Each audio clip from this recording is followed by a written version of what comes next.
माननीय अधिष्ठाता महोदय,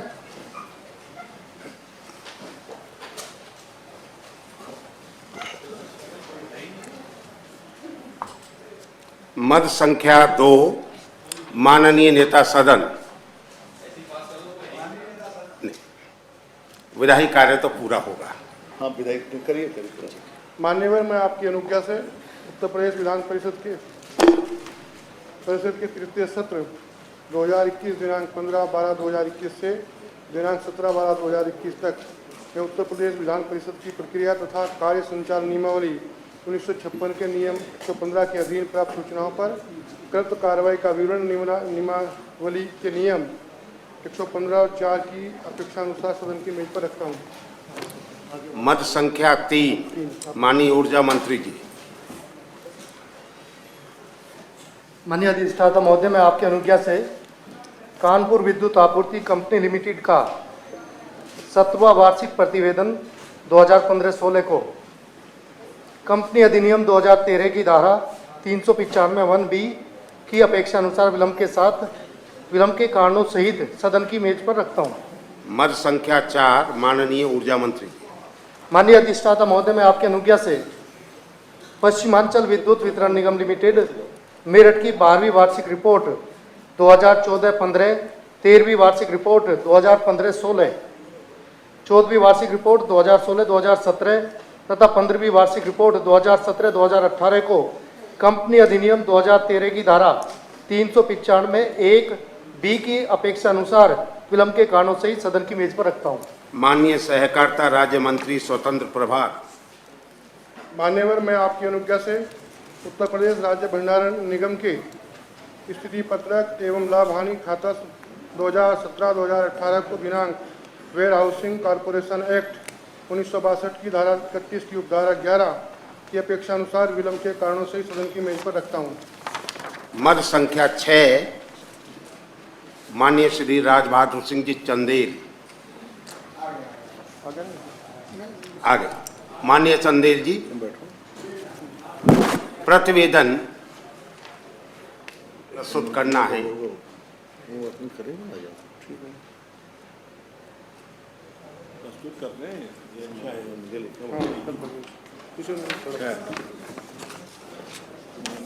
मानवर, मैं प्रश्न और संदर्भ समिति उत्तर प्रदेश विधान परिषद के वर्ष 2015 से 2016 से 2021-22 तक के प्रतिवेदन को प्रस्तुत करता हूँ।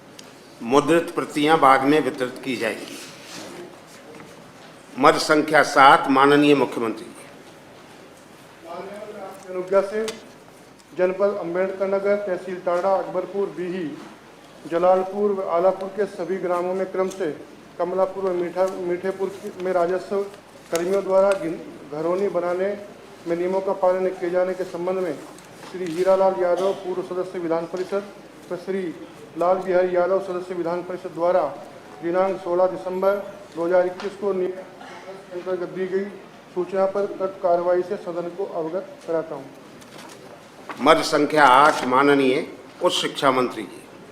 मान्यवर, मैं आपकी अनुज्ञा से जनपद आगरा के डॉक्टर भीमराव अंबेडकर विश्वविद्यालय की छात्राओं को शासन द्वारा प्रदत्त सब केंद्र पर परीक्षा देने की सुविधा का लाभ दिलाए जाने के संबंध में डॉक्टर आकाश अग्रवाल व श्री राज बहादुर सिंह चंदेल सदस्य विधान परिषद द्वारा दिनांक 16 दिसंबर 2021 को नियम 110 के अंतर्गत दी गई सूचना पर कार्रवाई से सदन को अवगत कराता हूँ। मत संख्या 9 माननीय बेसिक शिक्षा राज्य मंत्री स्वतंत्र प्रभार। मान्यवर, मैं आपकी अनुज्ञा से जनपद बाराबंकी एक खंड शिक्षा अधिकारी निंदुरा कुर्सी द्वारा निंदुरा ब्लॉक के अध्यापकों को जबरन एमवे कंपनी का सामान क्रय कराए जाने के संबंध में श्री ब्रजेश कुमार सिंह प्रिंसू व श्री दीपक सिंह सदस्य विधान परिषद द्वारा दिनांक 17 दिसंबर 2021 को नियम 110 के अंतर्गत दी गई सूचना पर कृत कार्रवाई से सदन को अवगत कराता हूँ। माननीय बेसिक शिक्षा राज्य मंत्री स्वतंत्र प्रभार। मान्यवर, मैं आपकी अनुज्ञा से जनपद सीतापुर के विकास खंड खैराबाद में वर्तमान समय में तैनात खंड शिक्षा अधिकारी द्वारा तैनात परिषदीय विद्यालयों की महिला शिक्षकों का उत्पीड़न किए जाने के संबंध में श्री रमेश मिश्र पूर्व सदस्य विधान परिषद द्वारा दिनांक 17 दिसंबर 2011 को नियम 111 के अंतर्गत दी गई सूचना पर तत्कार्यवाही से सदन को अवगत कराता हूँ। मत संख्या 11, माननीय पंचायती राज मंत्री जी। मान्यवर, मैं आपकी अनुज्ञा से मेरठ के विकास खंड हस्तिनापुर के ग्राम दूधली खादर में मखदूमपुर रोड बनाए जाने के संबंध में श्री राकेश यादव, पूर्व सदस्य विधान परिषद द्वारा दिनांक 17 दिसंबर 2021 को नियम 111 के अंतर्गत दी गई सूचना पर तत्कार्यवाही से सदन को अवगत कराता हूँ। धन्यवाद। मत संख्या 12, 13, 14, 15, 16, 17, 18, 19, 20, 21, 22, 23, 24, 25, 26, 27, 28, 29, 30, 31, 32, 33, 34, 35, 36, 37, 38, यह सभी नियम 215 की से संबंधित हैं। यह याचिका समिति को संदर्भित की जाती हैं। क्या सदन की सहमति है?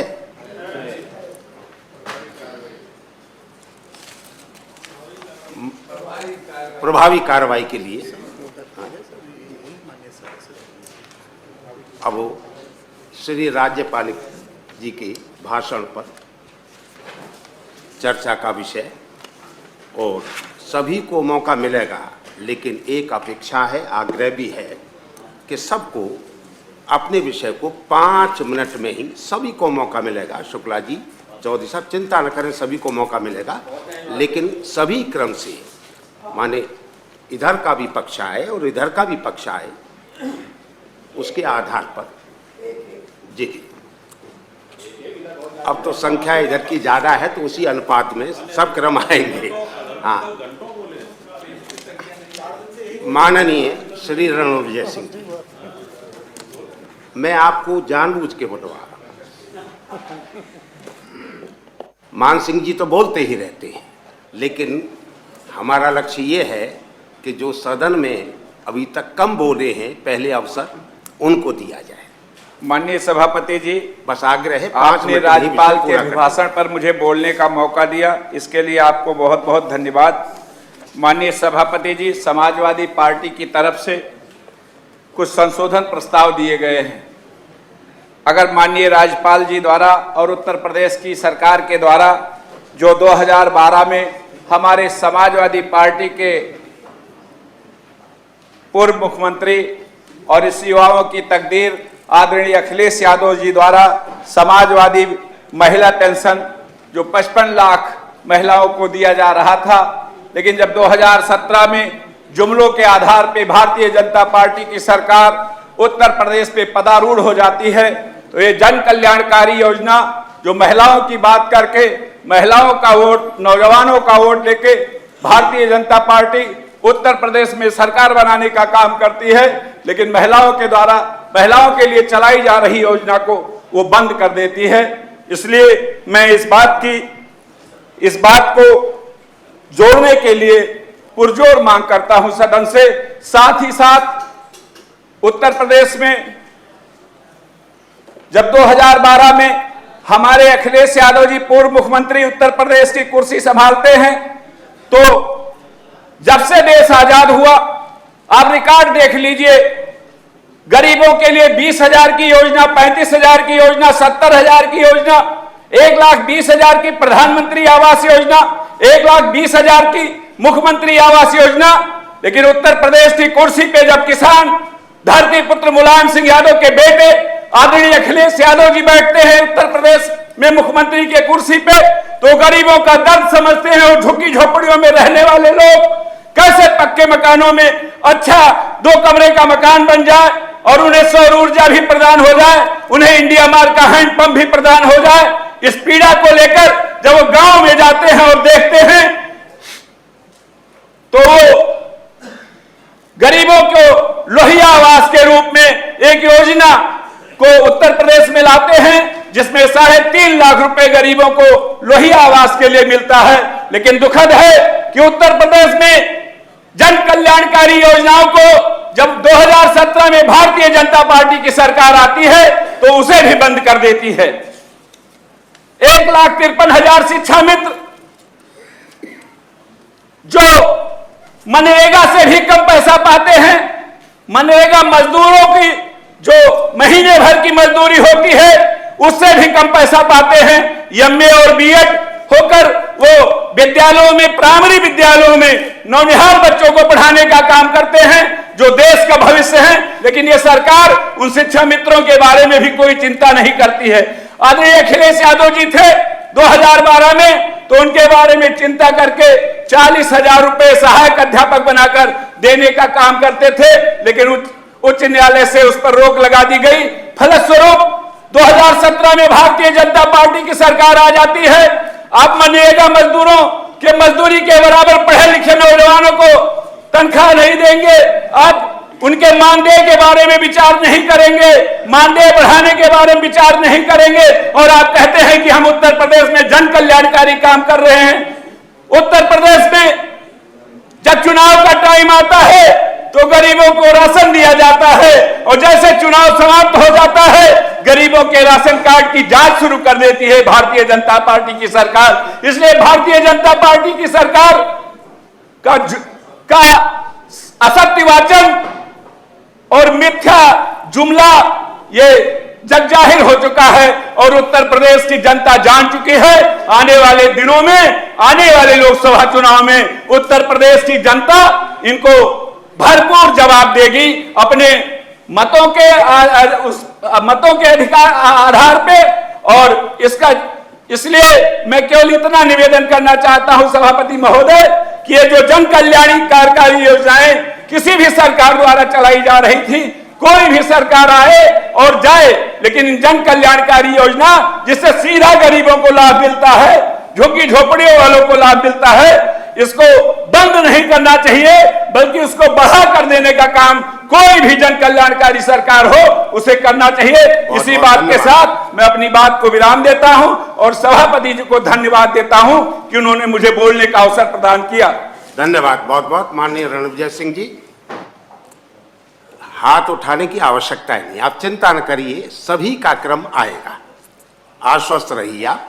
माननीय डॉक्टर हरि सिंह ढिल्लों जी, बस 5 मिनट के समय में ही आगे। सबसे तो बाद में बोलना है, अभी 5 मिनट नहीं, अब सबके लिए 5 मिनट। माननीय अधिष्ठाता महोदय, आपने मुझे महामहिम राज्यपाल महोदय के अभिभाषण धन्यवाद प्रस्ताव पर बोलने का अवसर दिया, इसके लिए मैं आपका आभार व्यक्त करता हूँ। मान्यवर, 37 वर्ष के इतिहास में जो नया रिकॉर्ड भारतीय जनता पार्टी ने बनाने का काम किया, और जो प्रचंड बहुमत की सरकार उत्तर प्रदेश में पुनः भारतीय जनता पार्टी की बनी, इसके लिए मैं अपने शीर्ष नेतृत्व आदरणीय देश के प्रधानमंत्री आदरणीय नरेंद्र मोदी जी को, कर्मठ कर्मशील संत उत्तर प्रदेश के यशस्वी मुख्यमंत्री आदरणीय आदित्यनाथ योगी जी को, और हमारे सदन में हमारे नेता जिनके नेतृत्व में ये चुनाव लड़ा गया आदरणीय स्वतंत्र देव जी को, इसके लिए बहुत बहुत बधाई और शुभकामनाएं देना चाहता हूं। और स्वतंत्र देव जी को इस विषय बधाई देना चाहता हूं कि हमारे सदन के नेता बने हैं वो, और आप उनको भी बधाई देना चाहता हूं लाल बिहारी यादव जी को।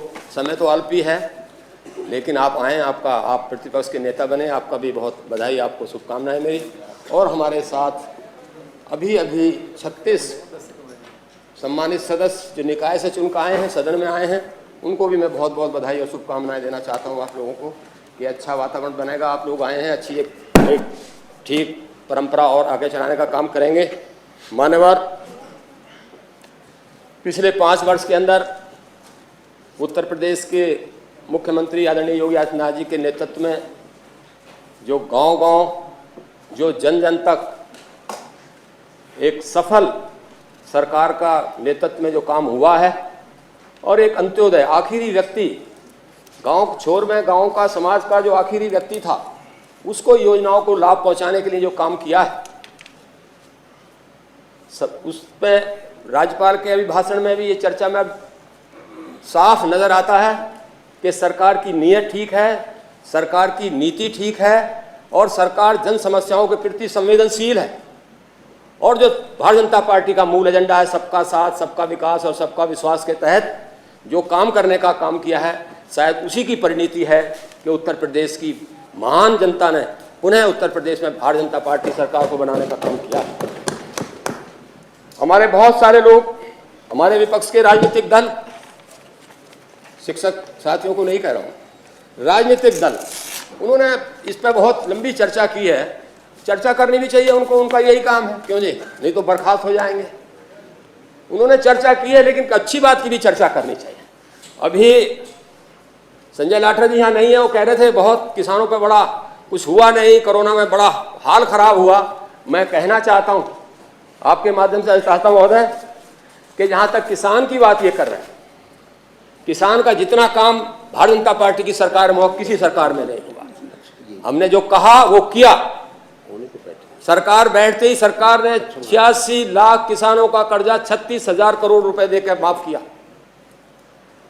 2,55,00,000 किसानों को 42,42,565 करोड़ रुपए देने का काम किया, सम्मान निधि के अंदर भेजने का काम किया। और जहां तक गेहूं खरीद की बात है, ये आकलन करते हैं समाजवादी पार्टी के लोग। 2016 के अंदर आपने मात्र 8 लाख मैट्रिक टन गेहूं खरीदने का काम किया, और भारतीय जनता पार्टी की उत्तर प्रदेश की सरकार ने 2020 और 2021 में 56,41,00,000 मैट्रिक टन गेहूं खरीदने का काम किया। चावल हमने आपसे ज्यादा खरीदा। हमारे बैठे अम्बेडकर भाई साहब बहुत करते हैं, बहुत तारीफ मारते हैं, लेकिन भूल जाते हैं कि 24 शुगर मिल बसपा की सरकार में बेचने का काम हुआ है, और भारतीय जनता पार्टी की सरकार में उनको पुनः स्थापित करने का काम हुआ। गन्ने के पेमेंट की बात कर रहे थे लाठर जी, अब यहाँ नहीं है। 2007 से 2012 तक उत्तर प्रदेश में बहुजन समाज पार्टी की सरकार रही, और गन्ने का पेमेंट हुआ 52,131 करोड़ रुपया। 2012 से 2017 तक समाजवादी पार्टी की सरकार रही, और गन्ने का पेमेंट हुआ 95,215 करोड़ रुपया। और भारतीय जनता पार्टी की यशस्वी सरकार ने जानते हो कितना पेमेंट किया? 1,72,495 करोड़ रुपए गन्ने का पेमेंट देने का काम किया। 25 का रेट बढ़ा है अभी। और तो और लाल बिहारी यादव जी, मैं आपके संज्ञान में डालना चाहता हूं, आपका पाप भी हमने ढोया।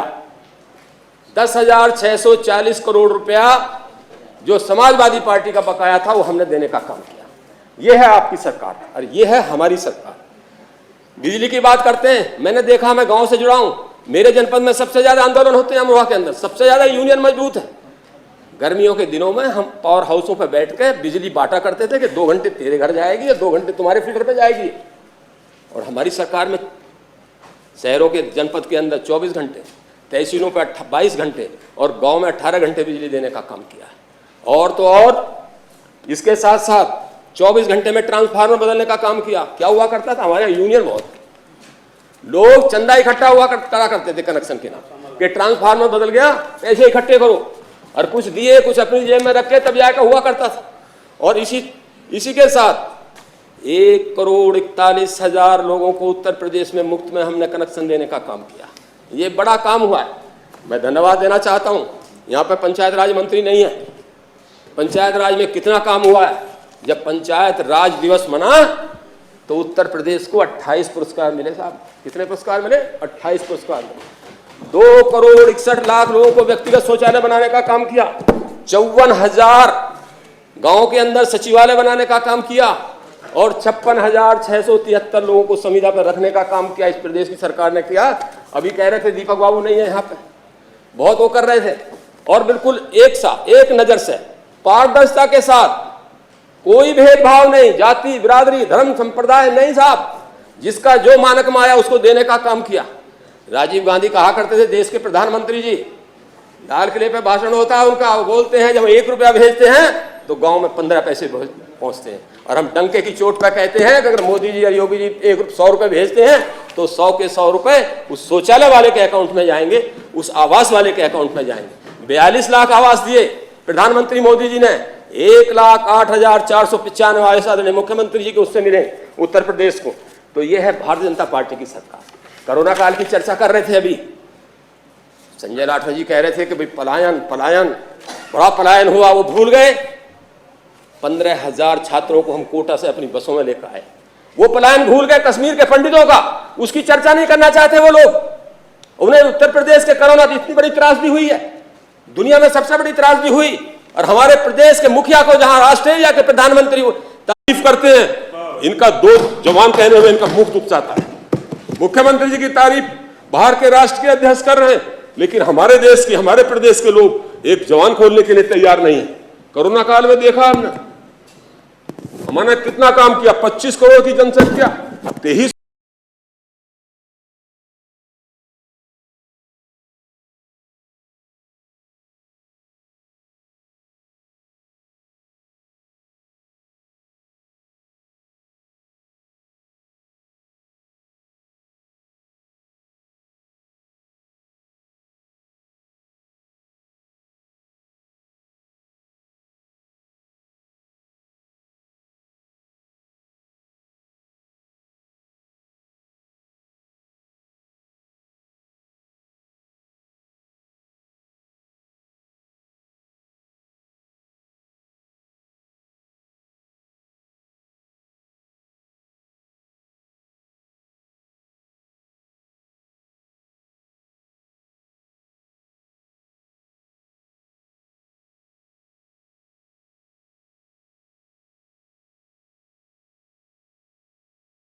23लोगों को डोज लगने का काम हुआ। अगर कोरोना काल से कोई व्यक्ति चला गया तो 50,000 रुपए देने का काम किया हमारी सरकार ने। और कोरोना काल से अगर उसके माँ बाप चले गए बच्चे के, 4,000 रुपया मुख्यमंत्री बाल सेवा योजना के अंदर 4,000 रुपया प्रति महीना 18 वर्ष तक उत्तर प्रदेश की सरकार देने का काम करे, अगर कोरोना काल से उसके माँ बाप चले गए। इसके बाद भी अगर सामान्य उसमें कोई चला गया, बच्चा निराश्रित हो गया, तब भी 2500 रुपए प्रति महीना 18 माह तक उसके खर्चे गुजारे का काम देने का काम किया। और कोई भूख से नहीं मरा है। 15 करोड़ लोगों को राशन देने का काम किया। 23 लाख श्रमिकों को उत्तर प्रदेश की सरकार ने 1,000 रुपया प्रति महीना उनके अकाउंट में डालने का काम किया, ताकि भूख से कोई ना मरे। ये है भारतीय जनता पार्टी की सरकार। अब कृपया बस 2 मिनट और कर दीजिए ना, 1 ही मिनट में कर दीजिए बस। वो महिलाओं की बात, यहाँ तो एक शिक्षा की बात तो कर लो। बस सबको मौका मिल जाएगा साथियों। शिक्षा की बात जहां तक कर रहे हैं, अभी बैठे हैं, फिर मैं कहूंगा, कहेंगे चर्चा की बात करते हैं। अभी वित्त विहीन की चर्चा कर रहे थे साहब, बड़ी चर्चा हुई, बड़ा डिमांड आया उस चीज के लिए। अच्छी बात है, मिलना चाहिए। हमारे सुरेश त्रिपाठी जी भी करते हैं, देर आए दुरुस्त आए, बड़ी देर करती आते आते हजूर आपने अच्छी चर्चा करते हैं, अच्छी बात है, करनी चाहिए। लेकिन सबसे ज्यादा वित्त विहीन को अगर दंश दिया तो समाजवादी पार्टी ने। अब मैनिफेस्टो उठाइए आप 2012 विधानसभा का अपना, उस मैनिफेस्टो में साफ लिखा था आपने कि अगर हमारी सरकार बनेगी तो वित्त विहीन को मानदेय देंगे। 5 वर्ष तक चर्चा नहीं हुई साहब, चर्चा भी नहीं हुई। और तब 2017 का चुनाव आता है तो उसके अंदर फिर कहते हैं, 16 अक्टूबर को एक शासन आदेश लागू होता है कि 800 से 1,000 रुपए देंगे, लेकिन इसको दृष्टांत ना माने। इससे बड़ा भी क्या होता? तभी तो लोगों ने आप पे विश्वास नहीं किया। जितने आपने मैनिफेस्टो बनाए, जब आपके मैनिफेस्टो में ही अपनी बात पूरी नहीं करते तो लोग विश्वास नहीं करते। हमारी सरकार ने प्रत्येक मंडल स्तर पर ऐसे जितने मंडल हैं उन पर कमिश्नर लेवल पर विश्वविद्यालय स्थापित करने का काम किया। 3 विश्वविद्यालयों में काम चल रहा है, सहारनपुर, आजमगढ़ और अलीगढ़ के अंदर। एक हर मंडल पर सैनिक स्कूल खोलने का काम किया। प्रदेश में 8 नए राज्य विश्वविद्यालय, 57 राजकीय विद्यालय, 28 engineering college, 26 polytechnical college, 79 ITI, 250 inter college, 771 Kasturba inter college खोलने का काम किया। तो मैं आपसे कहना चाहता हूँ, और हमारी सरकार में लाल बिहारी जी वित्त विहीनों का सम्मान मिला है। तो नेता विरोधी दल हैं, माननीय नेता। हाँ, मैं बता रहा हूँ, विरोधी दलों को बता रहा हूँ, बहुत शिक्षक हैं हमारे साथ रहे हैं, शिक्षक हैं, इनका मन विचारों का भरे उधर बैठे हैं, लेकिन ये बने भारतीय जनता पार्टी में से।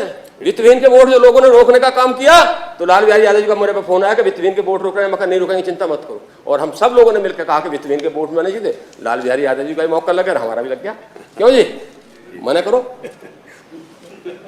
बस मैं कहना, गुरु जी एक मिनट, मैं कहना चाहता हूं कि जो अतिथि विषय विशेषज्ञ हैं आदरणीय सुरेश त्रिपाठी, हाई स्कूल वालों को 8,000 से 12,000 रुपये और इंटर वालों को 10,000 से 15,000 रुपये हमारी सरकार ने बढ़ाने का काम किया।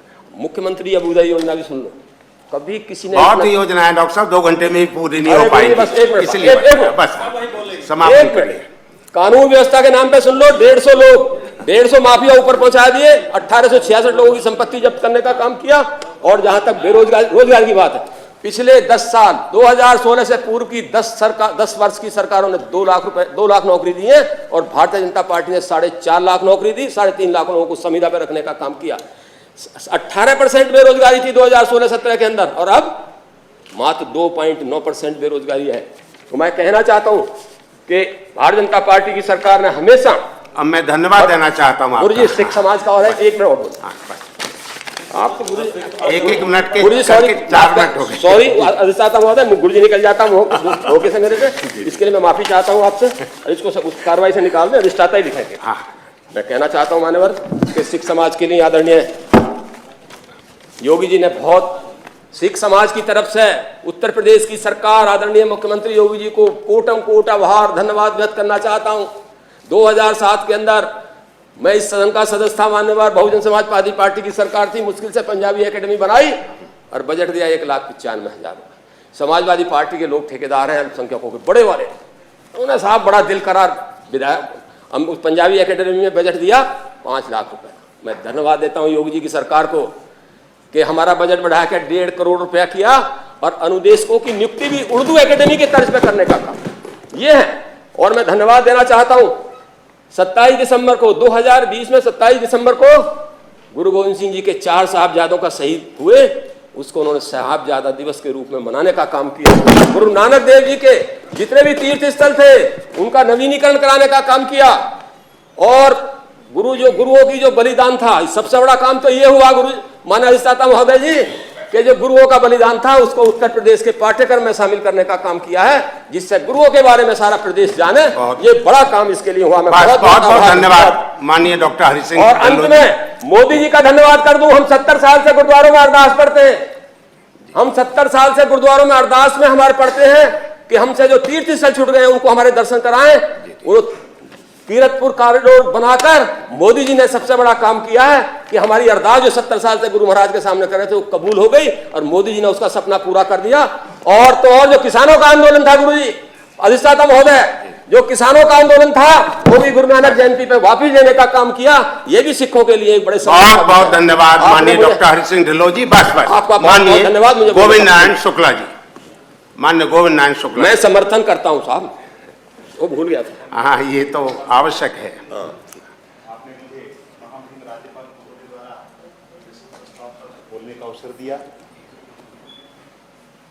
माननीय, मैं कहना चाहता हूँ कि उत्तर प्रदेश के अंदर जब से यह जोड़ी और गोड़ी पड़ी है, मोदी जी और योगी जी की जोड़ी, और हमारे गांव में कहा जाता है कि गोड़ी माने पैर पड़ना, और यह जोड़ी और गोड़ी का कमाल उत्तर प्रदेश में देखने को मिला है।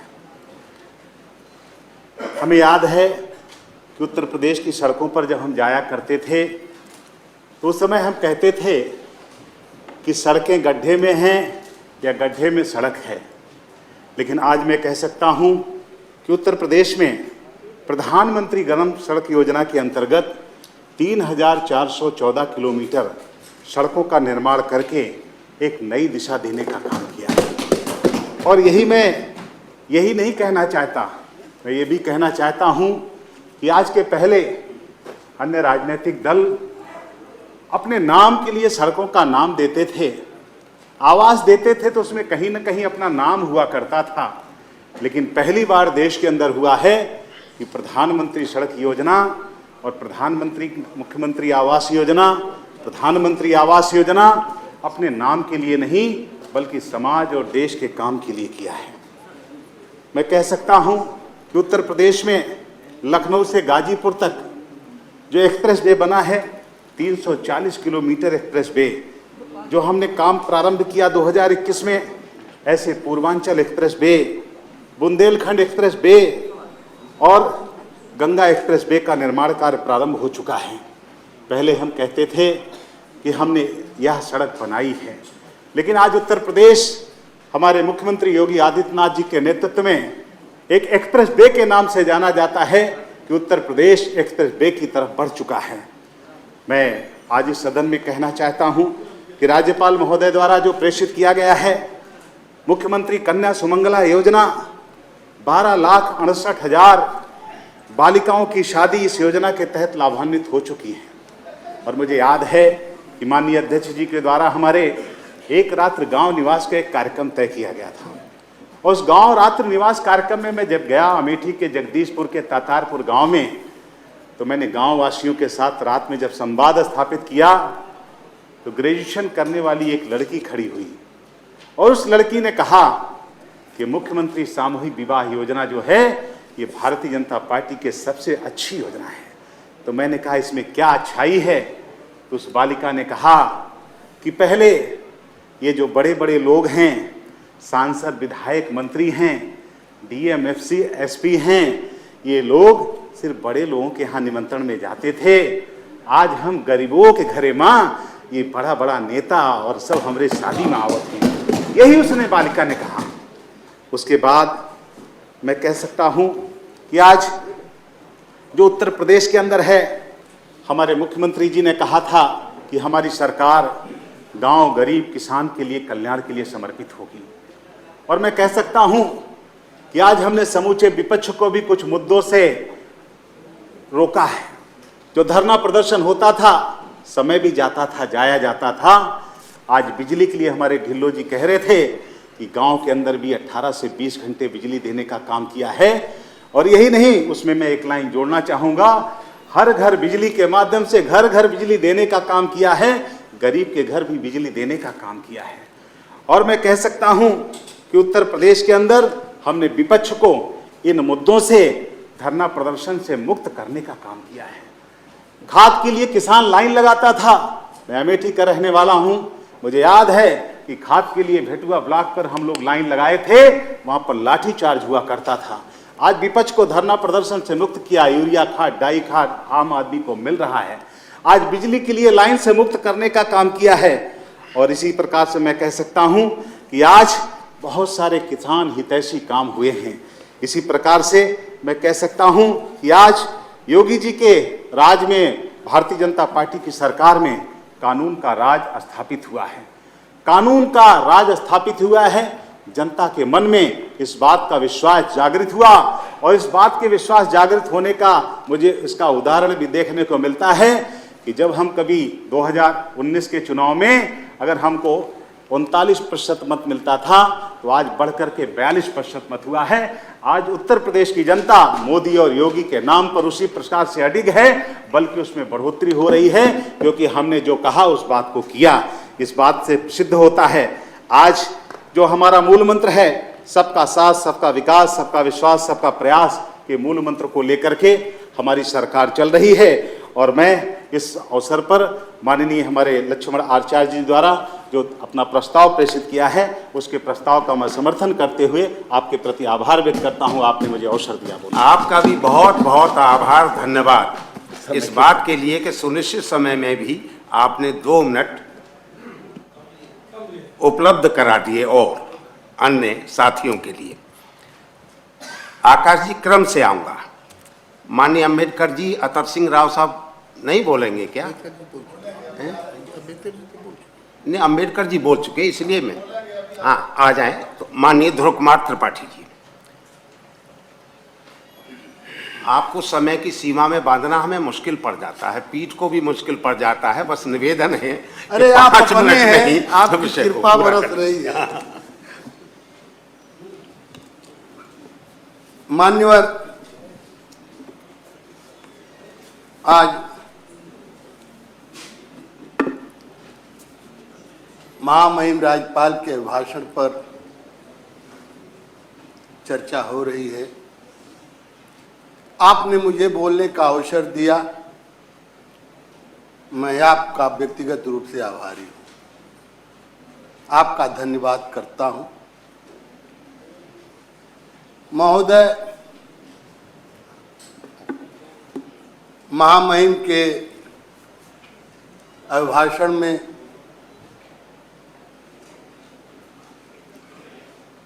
लगभग प्रत्येक क्षेत्रों में तमाम महत्वपूर्ण और गरीबों के हितों की योजनाएं का उल्लेख किया गया है। मैं धन्यवाद करना चाहता हूं, बधाई देना चाहता हूं, लेकिन मैं जिस क्षेत्र से और जिस तरह के मतदाताओं से निर्वाचित होकर के आता हूं,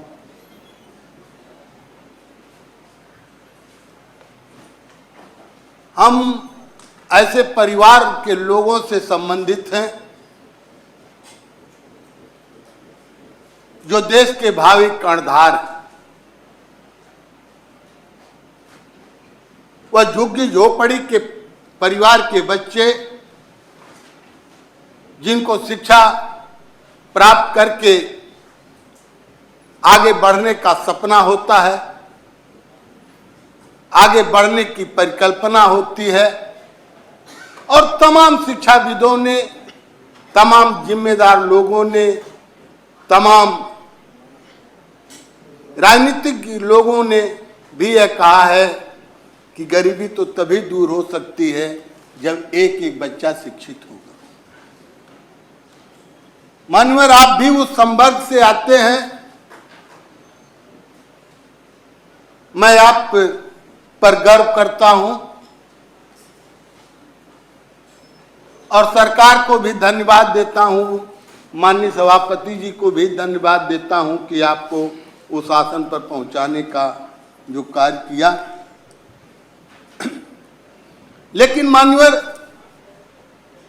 आपसे कहना चाहता हूं कि आरटीई के तहत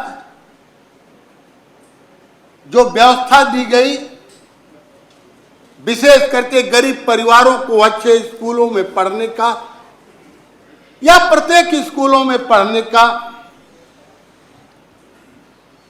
ग्रीष्मावकाश हो चुका, करोड़ों करोड़ों बच्चों को पढ़ने के लिए एक भी पुस्तक मुहैया नहीं कराई गई। 1 अप्रैल से सत्र चालू है, 20 मई के बाद बंद हो गया। उन बच्चों के पढ़ाने के लिए जो सरकारों के द्वारा अनुदेशक के रूप में, शिक्षा मित्र के रूप में, शिक्षक के रूप में नियुक्त हैं, महोदय, जो कई वर्षों से उसी मानदेय पर, उसी निश्चित धनराशि पर जीवन यापन करने के लिए मजबूर है। महोदय, पूरी तन्मयता से, पूरी जिम्मेदारी से लोग काम करते हैं। उसके संबंध में कोई उल्लेख नहीं किया गया। उसमें काम करने वाले, यहां तक मैं कहूं कि राष्ट्र निर्माण के दायित्व का निर्वहन करने वाले चाहे वह वित्त विहीन शिक्षक के नाम पर हो, चाहे राजकीय शिक्षक के नाम पर हो, चाहे सहायता प्राप्त माध्यमिक शिक्षक के नाम पर हो, चाहे विश्वविद्यालय महाविद्यालय के शिक्षक हो, चाहे टेक्निकल एजुकेशन के शिक्षक हों, महोदय उस पर भी विचार होने चाहिए थे, चाहे वह वेतन के रूप में हो, चाहे उनके विनियमितीकरण के रूप में हो, चाहे उनके पुरानी पेंशन से संबंधित हो, चाहे वह स्वास्थ्य सुविधा प्रदान करने से संबंधित हो। यह व्यवस्था नहीं हो पाई। आपके माध्यम से सरकार से, नेता सदन से यह आर्जू है, मिन्नत है कि इस पर जरूर विचार होना चाहिए, क्योंकि कल्याणकारी राज्य की अवधारणा इस प्रदेश की है और जनता ने कल्याणकारी राज्य की अवधारणा को पूरा करने के लिए सत्ता में लाया। मान्यवर, कोई हम किसी राजनीतिक पार्टी के नहीं है मान्यवर, यह शिक्षक दल गैर राजनीतिक दल है मान्यवर, अपने समुदाय के प्रति, अपने मतदाता के प्रति जवाबदेह है मान्यवर। मान्यवर, एक कृपा हो जाए तो रॉयल होटल में देख लें, आज सत्र शुरू होने के एक दिन पहले से 7 बजे दिन से लेकर के 10 बजे रात तक पूरा जमावड़ा, हाउसफुल सदन में आने के लिए सोचना पड़ता है मान्यवर कि सदन में हम कैसे आए, कहीं ड्राइवर गलती न कर दे, किसी साथी को कोई धक्का लग जाए। तो मान्यवर, ऐसे जो तदर्थ शिक्षक हैं, जिन्होंने उस समय सरकार के दायित्वों को के निर्वहन में योगदान दिया, जब विद्यालय खाली हो रहे थे। अब कंक्लूड कर दीजिए बस। अरे पूरी बात तो आ जाने दीजिए, पूरी बात कह करके आ जाने दीजिए। यह मुद्दा नहीं सुनना चाहते हैं? क्यों नहीं सुनना चाहते? अरे वह भी आपसे संक्षेप में संबंधित कह है, दीजिए। वह आपसे संबंधित है। जी आपके भी मतदाता हैं, जी। तो कम से कम यह तो होगा कि पीठ बड़े गौर से, बड़े गंभीर होकर के सुन रहा था। महोदय, नियुक्ति हुई, माननीय न्यायालय के आदेश से उनको वेतन भुगतान हो रहा, यह भी लिखा गया कि चयन बोर्ड के चयनित अभ्यर्थी के आने के तक यह कार्य करते रहेंगे। चयन बोर्ड के चयनित अभ्यर्थी आए नहीं, और हमारे जो अफसरान हैं, नहीं मालूम क्या उनको मिलना है, किसी के पेट पर लात मारने से बड़ी निर्दयता पूर्वक फरमान जारी हो रहे हैं मानवर। लोकतंत्र में, कल्याणकारी राज में यह नहीं होना चाहिए मानवर। हर दबे कुचले, हर उपेक्षित, हर मजलूम के रक्षक तो आप ही हैं, सरकार है मानवर। मानवर, बड़ी स्थिति खराब हो चुकी है विद्यालयों की। न तो वेतनमान है, न सेवा सुरक्षा है, न तो जैसे द्वितीय नागरिक बना दिया गया। महाविद्यालयों की स्थितियां और यहां तक कि उनको समय से वेतनमान नहीं दिया जा रहा, समयबद्ध वेतनमान नहीं दिया जा रहा, इसका उल्लेख होना चाहिए मान्यवर। मैं शिक्षक दल ने जो प्रस्ताव जोड़ने के लिए, संशोधन करने का दिया गया है, मैं उस पर बल देता हूं और महामहिम को आपके प्रति धन्यवाद ज्ञापित करता हूं। धन्यवाद माननीय ध्रुव कुमार त्रिपाठी जी, माननीय श्रीमती वंदना वर्मा। सर्वप्रथम तो मैं सभी लोगों को, सम्मानित सदस्यों को धन्यवाद देना चाहती हूँ कि मुझे, और सदन को मैं विशेष रूप से धन्यवाद देना चाहती हूँ कि मुझे पहली बार बोलने का मौका मिल रहा है। वंदना जी, मैंने पहल की है। जी धन्यवाद। मैंने लक्ष्मणाचार्य जी से पूछिए कि देवियां बैठी हैं, बहनें बैठी हैं सदन में और कोई नाम नहीं आ रहा है बोलने के लिए, तो मैंने पहल की है। बोलिए जी। धन्यवाद। मैं एक छोटी सी चीज़ कहना चाहती हूँ कि बहुत सारी महिलाएं जो गांव में तिरस्कृत थी, परिष्कृत थी और उनको सारे टाइम भोजन में और सारी चीज़ों में टाइम उनका व्यर्थ जाता था, हमारी सरकार ने उज्ज्वला योजना के अंतर्गत इतनी बड़ी संख्या में हम लोगों को, हमारी जो बहनें हैं, गरीब बहनें हैं, उनको ये मौका दिया कि वो उस अपने कार्य समय को बचा सकें और अपने बच्चों का सही ढंग से लालन पालन कर सकें और उनको पढ़ा सकें। और महत्वपूर्ण बात ये भी है कि जो पिंक बूथ बनाए गए हैं, शहरों में बनाए हैं और ग्रामीण क्षेत्रों में भी बने हैं पिंक बूथ, तो उनसे महिलाओं को ये फायदा है कि बहुत सारी चीज़ें ऐसी होती हैं कि मेरी बहनें संकोचवश, हम लोग तो शहर से निकले हुए हैं, हम लोग तो बाहर निकल के आए हुए हैं, लेकिन हमारी बहनें कुछ ऐसी हैं जो संकोचवश अपनी बहुत सारी बातें पुरुषों से नहीं कहना चाहती, उनसे अपने आप की व्यथा कथा नहीं सुनाना चाहती। तो ये एक बहुत अच्छी पहल है कि पिंक बूथ बनाए जा रहे हैं और वो महिलाएं, उनकी समस्याएं, छोटी छोटी समस्याएं हैं, उनको उनका समाधान कर रहे हैं। इसी के साथ मैं माननीय अपने सदस्य लक्ष्मण आचार्य जी द्वारा धन्यवाद प्रस्ताव का समर्थन करती हूँ। धन्यवाद। बहुत बहुत धन्यवाद। माननीय कुमार महाराज सिंह जी।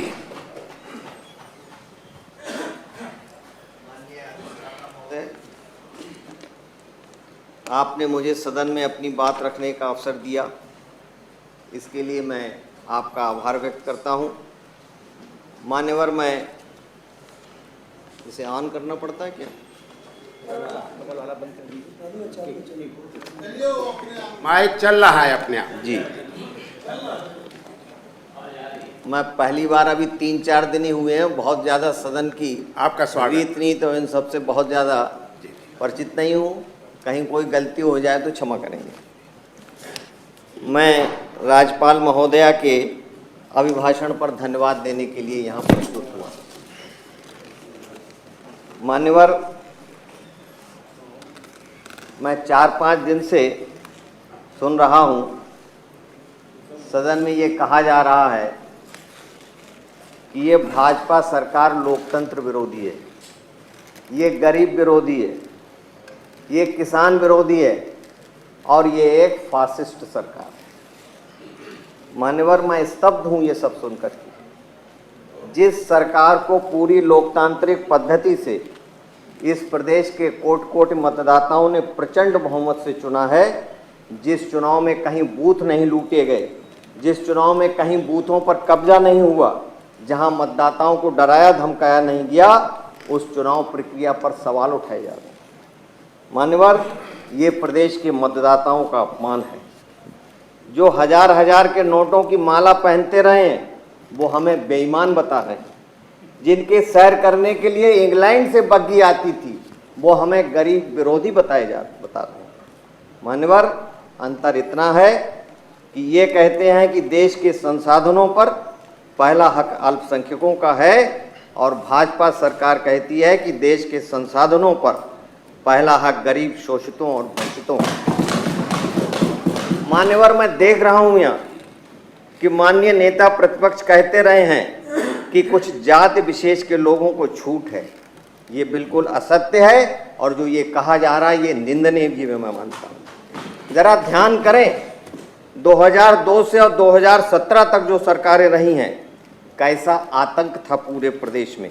नारा गूंजता था कि सत्ता दल का नारा है और खाली प्लाट हमारा है। मान्यवर, 2007 से 2012 तक कितनी फर्जी एफआईआर हुई थी, कितना उत्पीड़न हुआ था, ये पूरा प्रदेश जानता है। मान्यवर, ये भी कहा गया यहाँ कि खास धर्म और मजहब के लोगों पर बुलडोजर चलाया जा रहा है। बार बार बुलडोजर का जो है, हर दिन मैं देखता हूं कि 4-6 बार बुलडोजर का जिक्र जरूर आता है।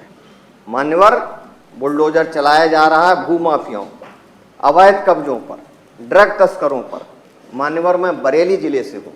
विगत अनेक वर्षों से बरेली ड्रग तस्करों का अड्डा बना हुआ था।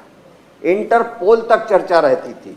सत्ता का संरक्षण पाकर ड्रग माफिया नौजवान पीढ़ी को बर्बाद करने का काम कर रहे थे।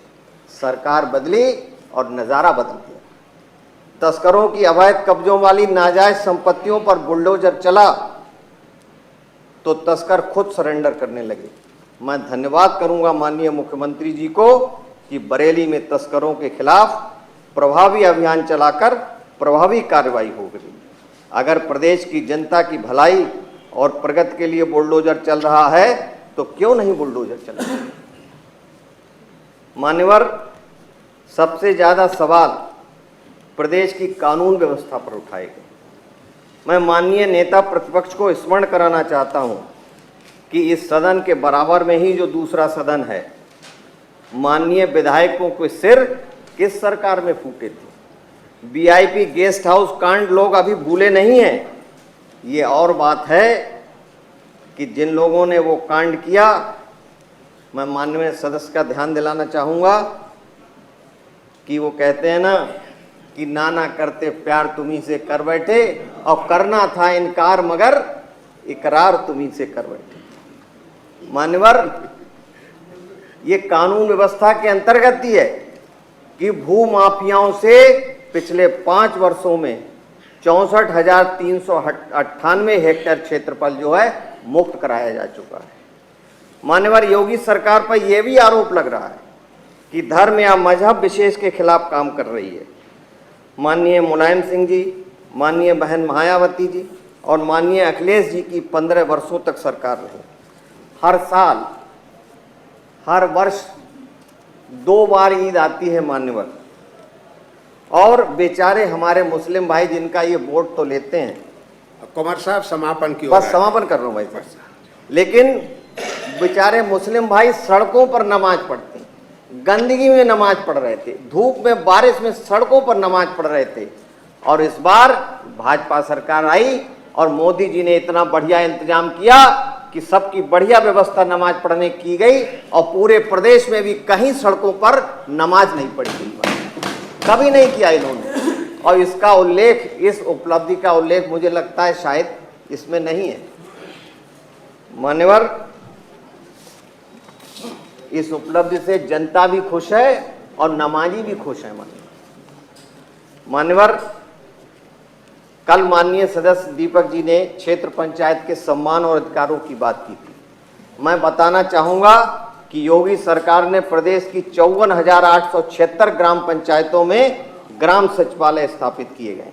अब प्रधान और बीडीसी, मैंने कांग्रेस का जमाना देखा है, अब प्रधान और बीडीसी जमीन पर नहीं बैठते हैं, अब कुर्सियों पर बैठते हैं। उनके लिए बढ़िया भव्य सचिवालयों का निर्माण जो है पिछले 5 वर्षों में हुआ है, हर पंचायत में लगभग होने जा रहा है। मान्यवर, मैं ये भी बताना चाहूँगा कि प्रत्येक ग्राम पंचायत के लिए पंचायत सहायक का चयन कर उन्हें प्रशिक्षित भी किया जा चुका है। मान्यवर, हम पे भेदभाव का आरोप लगता है। मेरा अपना गांव परेवा है और वहाँ जो पंचायत सहायक नियुक्त हुआ है उसका नाम आसिफ है, और मेरिट पर हुआ है, और यही योगी सरकार है जो मैं कहना चाहता हूँ। मान्यवर, बिजली की बात करें, उस दिन 5 सेकंड को बिजली चली गई, हल्ला मच गया, मचना भी चाहिए। लेकिन मैं फिर अर्ज करना चाहूँगा कि हम आह भी भरते हैं तो हो जाते हैं बदनाम, और वो कत्ल भी करते हैं तो चर्चा नहीं होता। मान्यवर, बिजली के बस नया हूँ और वरिष्ठ नागरिक हूँ, बस 1 मिनट लूँगा।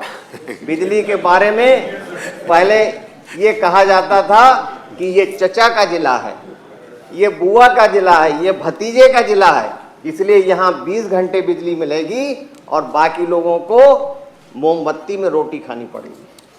मान्यवर, अब कोई जिला अनाथ नहीं है, क्योंकि यूपी में अब आदित्यनाथ है। मान्यवर, बहुत इम्पोर्टेंट बात है। समापन कर दीजिए जी कुंवर जी साहब, जी। बस। हाँ, मान्यवर, कल माननीय सदस्य ने कहा कि भाजपा श्रद्धेय बाबा साहब अम्बेडकर का नाम तो लेती है पर उनके लिए कुछ करती नहीं है। ये भी कहा कि राज्यपाल महोदया के अभिभाषण में उनका कहीं नाम नहीं है। मैं माननीय सदस्य को आपके माध्यम से बताना चाहता हूं कि जनपद लखनऊ में भारत रत्न डॉक्टर भीमराव अंबेडकर स्मारक एवं सांस्कृतिक केंद्र का शिलान्यास 29 जून 2021 को माननीय राष्ट्रपति महोदय द्वारा किया जा चुका है। इस केंद्र पर काम चल रहा है और ये माननीय बाबा साहब की यहाँ भव्य मूर्ति बनेगी, अत्याधुनिक प्रेक्षागृह बनेगा, पुस्तकालय बनेगा और भी बहुत सारी चीजें बस उसमें बस प्रकट बस, अब करें। समापन करिए। मान्यवर, अब समर्थन करेंगे कि नहीं करेंगे? बस धन्यवाद बस प्रस्ताव एक का। मिनट, एक मिनट भाई। हाँ, नहीं, अब समय जी। मत लीजिए ज्यादा, अन्य वक्ताओं को जी भी जी, बोलना है, बस माननीय सदस्य को एक बोलना है। मिनट जी। में। मान्यवर, मैं पूरे प्रदेश की विकास की बात नहीं करूंगा, मैं बरेली के विकास की बात 1 मिनट में करता हूं। जो ये कहा जा रहा है कि विकास नहीं हो रहा है, और अभी किसी ने कहा था कि जरा एसी से बाहर के निकले तो अच्छा रहेगा। अब बाहर निकलेंगे तभी तो विकास देखेगा, निकल नहीं रहे। विकास की बात करूं मैं तो बरेली की बहेड़ी विधानसभा में 70 एकड़ भूमि पर मेगा फूड पार्क पूर्णता की ओर है और वहां पशु संवर्धन पार्क लोकार्पण के लिए तैयार है। बहेड़ी से फतेहगंज तक 78 करोड़ की लागत से सड़क बनी है। आंवला और मीरगंज विधानसभाओं के बीच में रामगंगा नदी बहती है और उन पर 2 पुलों की मांग जनता बरसों से कर रही थी। वो मांग योगी सरकार ने पूरी की है। एक पुल बन चुका है और दूसरे का कार्य प्रगत है। बहुत बहुत धन्यवाद कुंवर महाराज बरेली जी। जिले में बस बस, अब रहने दीजिए, रहने बरसों से दीजिए। पुरानी थोड़ा पीठ के आदेश का भी पालन मैं- करना चाहिए। बस मैं हाँ। इसका समर्थन करता हूं हाँ। और एक बार फिर सदन और आपका आभार व्यक्त